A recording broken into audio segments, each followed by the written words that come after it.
I'm just propping you in now. Beautiful. Is there room for you? Oh, you're right there as well. How wide? Can we just?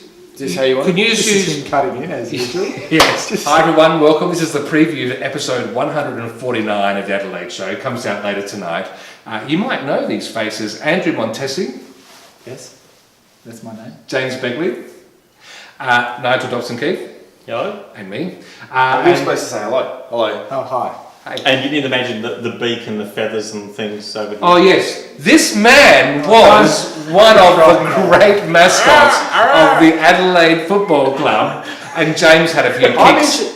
Had a kick or two. Can you just do it? Can you do a manoeuvre? Yeah, just show us what happens inside. What happens inside? He's a little kid. You've come up to sign the footy. Here we go. Do you know what was funny inside? It's like when you got this enormous head on, and people are taking photos, and you realise you're smiling for the camera, and then you become conscious of the fact that you've got a head on. Hi.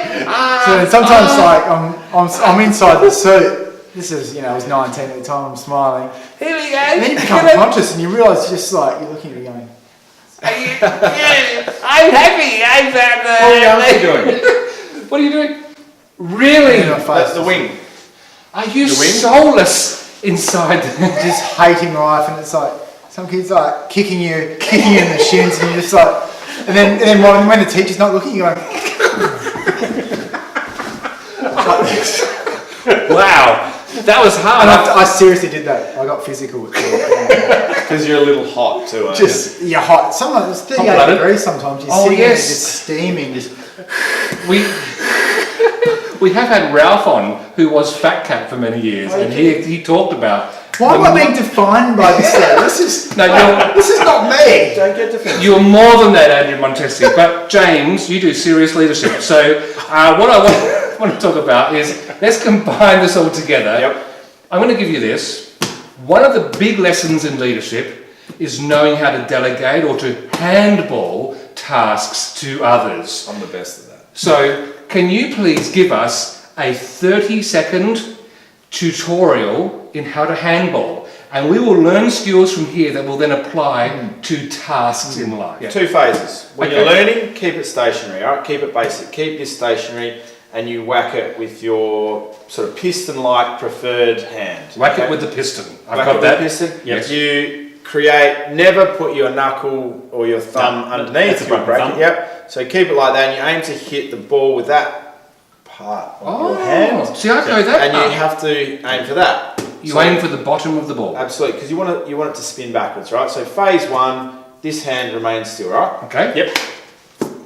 All good. Now, all I'll say is the second phase is, and AFL footballers don't do this, on a wet day in training, the balls get incredibly hard, and you're doing up to 300 handballs a day. Really? You start to get cracked and calloused around there, it gets really sore, so you watch the best handballers actually have a bit of directional movement and they will throw it and handball at the same time. But would an umpire blow a whistle at that and say that's... No? So, because I have a memory from the 70s, you had to basically have the stationary hand and do the through. Yeah, no, Has that changed, is it? So the best handballers will all just give and they end up, their stationary hand and their handballing hand are in that position. So it's moved from there all in one motion. And the umpire will let that go. Will the umpire let this go? Look at this. Yep, that's fine. But I was sort of mainly, that was just touching it. The best handballs are the ones that's like that. And they pass it. Okay, well I was wrong in everything I understood about football. football. Has moved on. So how do you apply that to life? Okay, so my thing is, I'm burdened down with a million tasks. I'm micromanaging, and so therefore I am burying myself in anything. How do I get the courage to do that? Oh, sorry, did I just... That's right. Yeah, just copper on the chin. I'm just waiting. I don't want it to come back because I'll probably go out for about 2 weeks. What is the trick, Andrew Montesi, to figuratively handballing that task away, to trust that other person? We have to come back to him because he is far better at handballing. Sort of How did that conversation go? Was it this morning? There's only one topic that didn't come up in conversation. I missed it in my notes. It's about Pickstar, which is your great, now Andrew's great website for how you find sports celebrities to come and attend at your events. It's like a meat market for sport people. Meat. And now you're going to be running it. Has been pseudo running it for the last. So how did you handle that task? Let's Yeah, have a the look. conversation went like this. Pure Look, laziness. I'm really bad at this. Yes. So we've got two options. I continue to do this and the business suffers, or you do it and we get a better result. Okay. And you said, this is the receiving of the handball, so throw it over. I said, pay me money, and sure, whatever. Pay me a lot of money, hell of a lot of money. He said, I don't have any money. Right. But maybe one day down the track we might get money. So how did you respond? I Yes. sort of shrugged my shoulders and said, all right. Really? Yeah, why not? Good stuff. Yeah. Now that's the classic handball, because you've handballed to The someone classic handball. who wants the ball more than you want it. Marginally. It's better. We get deep tonight. What was your most interesting question that you got thrown at tonight? Oh, the sledging was interesting because I'm a massive sledger and yet I couldn't actually come up with any of my sledges. Yeah, it was fascinating. Yeah, no, I It'll let be a- myself down. It'll be a psychological study for you to reflect on later. Yeah. James?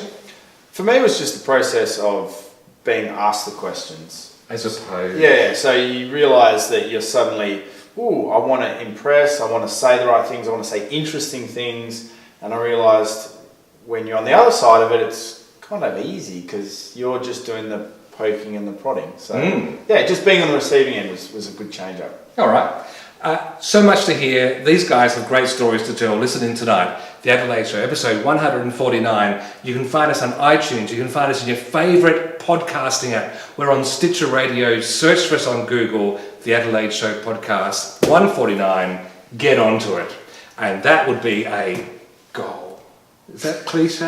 How's that? What a way to finish. Is it? Yeah, that's a goal. Actually, you know what I've always wanted to do in life? No, this is what I've wanted to do in life.